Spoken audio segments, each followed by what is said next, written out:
Today is Wednesday, the 10th of October, and this is The Drill.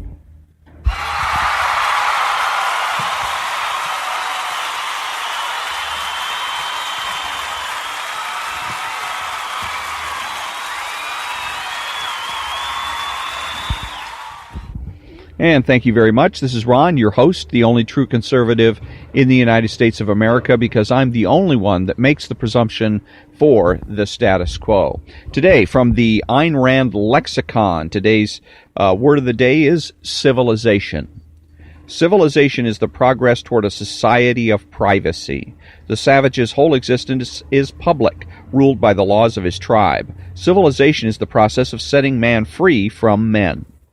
The precondition of a civilized society is the barring of physical force from social relationships, thus establishing the principle that if men wish to deal with one another, they may do so only by means of reason, by discussion, persuasion, and voluntary, uncoerced agreement. The necessary consequence of man's right to life is his right to self-defense. In a civilized society, force may be used only in retaliation and only against those who initiate its use. And I would add to that where she says, see, in a civilized society, she errs there. She should say, in a perfectly civilized society, force may be used only in retaliation and only against those who initiate its use. So when I come back, I'm going to be reading from A House in Philosophy and Breaking Bad in Philosophy.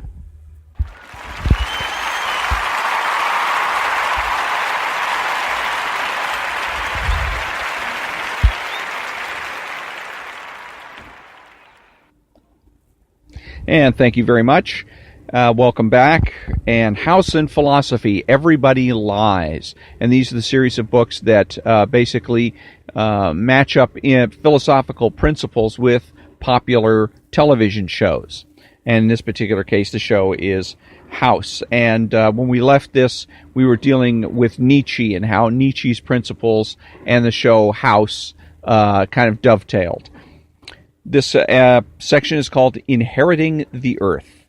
The philosopher Martin Heidegger, who wrote extensively on Nietzsche, sees the overman's role as an answer to an overwhelming question. Is man, as man in his nature till now, prepared to assume dominion over the whole earth? Heidegger credits Nietzsche as the first thinker who, in the world of history, the first thinker who, in view of a world history emerging for the first time, asks the decisive question and thinks through its metaphysical implications. If man is not prepared, he says, man must be brought beyond himself, and this beyond man is some future type of being who can be delivered from revenge and has the will to free himself from the it was, the past that can no longer be willed. It is a freedom from the past, its memory of guilt, shame, and bitterness brought on by European morality. House seems to have the capacity to disregard any guilt that would have been due to the offensive behavior he may have inflicted upon patients or colleagues. Instead, he acts with flair, confidence, and careless indifference. So then, the over in Overman contains a negation for Heidegger. A negative affirmation steering our species away from what we are, creatures of revenge, to a new kind of future being. How does House fit with this account? Pretty well. House shows little, if any, sign of self-pity or resentment despite the bullet wounds he sustained and the bad luck causing his leg pain. The fiction. Is House's contempt for bureaucracy and his rejection of medical recipes in favor of instinct and intuition for uncannily getting things right a bridge between man and Superman? Can House really be a foreshadowing of a futuristic alternative to Western medicine and a willingness to escape the narrow historicity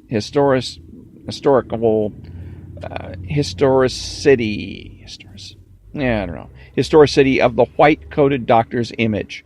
Clearly, House's feats have no equivalent in the actual world of the hospital. House is a fiction within a fiction. The frequency of challenging, even bizarre cases, his specialty and his reason for being at the hospital where he works, and the ingenuity of his solutions are beyond the plausible. His demeanor and dress tend both to exaggerate his alien presence and to present him as a gritty anchor to an extra-medical world. And while his arrogance and abusive behavior may not be what Nietzsche had in mind by the Übermensch, his achievement and style, his strength of will, his absence of resentment, and his timely disregard for the conforming behaviors and moralities of others are well in line with Nietzsche's ideal. And again, I think Nietzsche, at the very least, is way overrated. Again, he spent the last 10 years of his life in an insane asylum, and I think that says pretty much everything about Nietzsche. So next time, it's going to be Chapter 4, House and Moral Luck, by the author. The author for this chapter is Jane Dryden. So when I come back, it'll be House and Breaking Bad.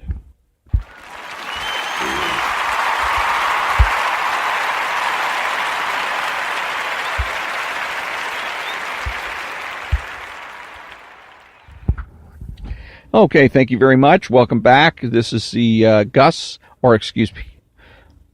Philosophy and Breaking Bad, Better Living Through Chemistry. And so where we were at in this book was Walter's hit list, all the people that Walter has killed and his culpability for those deaths. And we're at now Gus, Tyrus, and Hector Salamanca. Walter saves the best for last. Well, last of season 4 anyways. Maybe he'll make Albuquerque for the series finale. Maybe he'll nuke Albuquerque for the series finale.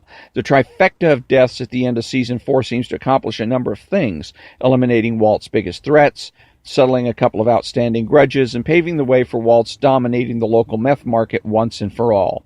But it's a complex web of moral guilt that makes this explosive finale best for the purposes of this book. Gus and Tyrus were direct threats to Walt, and his and Jesse's attempts to poison and then blow up Gus failed, as many of their plans do. But in Hector Salamanca, Walt sees his salvation. Salamanca and Gus have a history of hatred. Salamanca was the trigger man who gunned down Gus's partner, the chemist, other half of the original Pollos Hermanos. Salamanca's nephew was Tuco, and Tio, as they call Hector, has a grudge against Walt as well, given Walt's role in Tuco's death. But Salamanca's hatred of Gus goes deeper, as Gus has taken great joy recently to visit and quietly torment Hector as he convalesces in his nursing home. So Hector serves as the perfect bait, and Hector detonates the bomb that Walt could not, sacrificing his own life to kill Gus and Tyrus, who stood by. What, we should ask, is Walt's moral responsibility for this suicide bombing, if any? Walt is certainly responsible for supplying Tio with the means to kill himself, Gus, and Tyrus. Without Walt's bomb, built for the express purpose of killing Gus in the first place, it's clear that Tio would have remained a helpless victim of Gus's ongoing taunts. None of the dead were innocent. Salamanca, Gus, and Tyrus were all killers, wrapped up in the drug trade. But then, so is Walt. Walt has used Tio as the instrument for ridding himself of Gus, getting rid also of Salamanca, who remains a threat to Walt due to what he knows, and Tyrus, who would no doubt go after Walt in case of Gus's coming to harm, are both bonuses. Walt is morally responsible to the extent he supplied the instrumentality and had choices that led him to the murder-suicide bombing. Tio had the ultimate choice, however, and was the immediate cause of the deaths of Gus and Tyrus. He bears the brunt of both moral and legal responsibility, and Walt shares it. Legally, he was involved in a conspiracy and is complicit in a murder. Morally, he acted with alternatives, not under duress, and with the intent to take lives. Unlike Jesse, who had not yet murdered when Walt ordered him to shoot, Tio was a practiced killer with a grudge to settle. Tio had his own set of reasons to off Gus. Walt was, arguably, doing Tio a favor by giving him an honorable way to cash out and to settle his score. The triple death serves as Walt's greatest triumph, and a much more morally acceptable season ending than the death of poor, innocent Gale by poor, frightened, non-killer Jesse. And again, this is another one where they say, what they ask the obvious question, the stupid question. What is Walt's responsibility? And then they go over the obvious. You know, he and goes over the obvious as though all of this is new. It's not. You take one look at this episode and it is obvious that Walt is responsible for this and bears responsibility. The only issue is, and it's not a moral issue, it is a issue of justice, is to what degree, from the standpoint of what punishment do each one of them deserve for what they did. Now, the T.O. is dead, so there's not much you can do in terms of punishment there. Walt was still alive at this particular point, so there is the question then again of what kind of punishment would he deserve in this particular case, since he was not the direct instrument. But as far as I'm concerned, it's still, he deserves, if T.O. had actually done, if it had been different and Walt had given T.O. a gun and T.O. shot and killed both Salamanca and Tyrus, then not Salamanca, I mean killed Hector and Tyrus, then you would say that both, it was a conspiracy. They both conspired to kill these two. The fact that Walter didn't pull the trigger is irrelevant as far as I'm concerned in terms of justice. He's just as culpable. He deserves exactly the same punishment as T.O.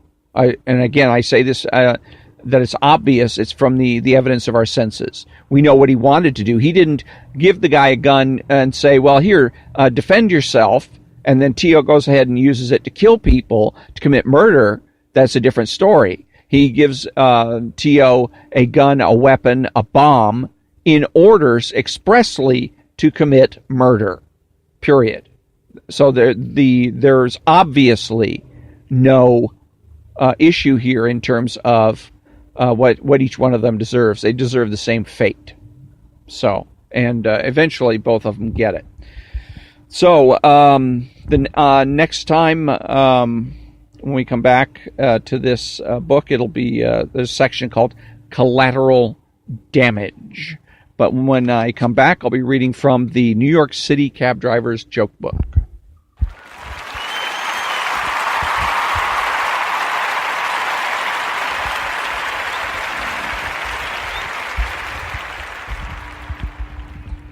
And thank you very much, and welcome back.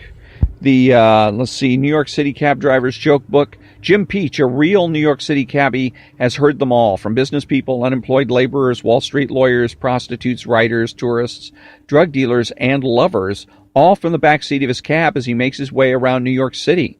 Jim always asks his customers for their best jokes, and here are his favorites. More than 400 clean jokes, dirty jokes, ethnic jokes, religious jokes. Dirty Ernie jokes, jokes about musicians, bartenders, hookers, everyone. The New York City Cab Driver's Joke Book also includes true stories about Jim's writers and original illustrations by Jim himself, the cabbie with the best collection of jokes in New York City. Two men die and arrive in heaven. They walk up to St. Peter at the pearly gates and give him their names. Gentlemen, says St. Peter, there seems to be a slight problem. Heaven happens to be full, and I'm afraid you won't be able to come in for a couple of weeks. What? Say the two men, that can't be. We were good all our lives. We should be able to come in right now. Well, says St. Peter, we'll make it up to you. You two can go back to Earth for 2 weeks as anything you like. And when there's room up here, we'll come down and get you, and you can come right in. The two men are in agreement that this seems to be an equitable arrangement. And so when St. Peter asks them what they would like to be, the first man steps up and says, I've always wanted to fly, and I would like to return to Earth as an eagle in Colorado. It is done, says St. Peter, and the man disappears. Now, he says, turning to the other man, what would you like to be? I, says the man, would like to be a stud in L.A. And with that, he disappears. A couple of weeks later, St. Peter summons one of the angels. Well, he says to the angel, we have some room up here now, and I'd like for you to go down and get those two gentlemen we had to send back to Earth. Fine, says the angel, but how will I find them? Well, says St. Peter, the first one shouldn't be too hard to find. There aren't too many eagles in Colorado, so just look for the one flying the highest, and that is bound to be him. All right, says the angel. And the second man? Now, the second man might be a little trickier to find. There have been a lot of building projects in Los Angeles lately. And with that, we come to the end of another episode of The Drill. And until next time, thank you very much for listening, and have a great day.